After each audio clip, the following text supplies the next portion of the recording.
few days ago, I had the opportunity to visit with a friend about some things that were going on in his life, and especially in his business life. And we talked about the problems of honesty and integrity in business, and how that as a Christian, one needed to be very careful about how they lived and the reputation that they had.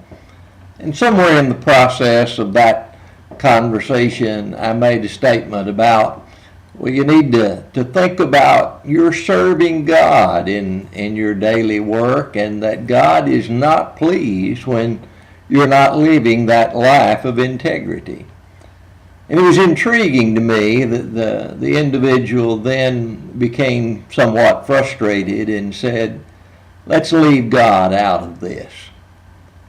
In so many areas of life today, it seems to me we're trying to leave God out of it. We want to go it alone. We want to do our own thing. We want to be able to say it's about us, and we are not leaning on God. What is so amazing to me is that when things seem to be going quite well, we're all ready to say, it's my deal. But allow some huge problem or catastrophe to arise, and suddenly we're interested in praying to God and asking for God's help, and prayer suddenly becomes not just something that is out there in the distance, but even something that people are doing in very public ways. What makes the difference? In reading in the book of Romans in chapter 1, especially in the latter half of that chapter, I think there's some answer to that question of why we want to leave God out of some things in our life.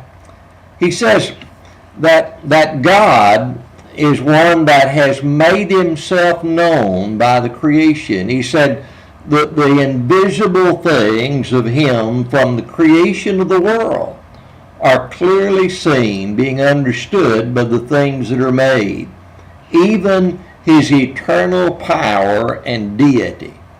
So God has made himself known even in the creation. Now, it doesn't mean that he's made everything known in the creation.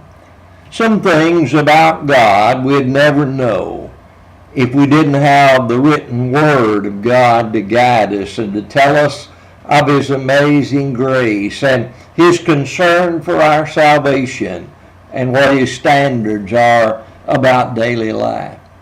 But many things about God's amazing power and deity are able to be seen even in creation if we look.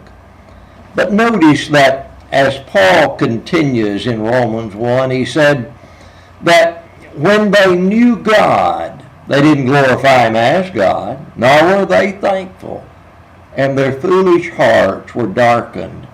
Professing themselves to be wise, they became fools. And so it started with knowing God, but not giving God the place of honor and glory that he ought to have. And so they moved away and began to not see God in the right light. Then he talks about how that they went to the stage that they worshiped and served the creation rather than the Creator, who is blessed forever. And so that step away, know God, don't glorify him as God, not be thankful, then to that step of worshiping and serving creation, the earth, the environment, and ourselves rather than God. And then he said the next step was when they changed about God and about his thoughts, and people burned in their lust for each other, men for men and women for women, to the degree that God gave them up and allowed them to go on in their immoral behavior.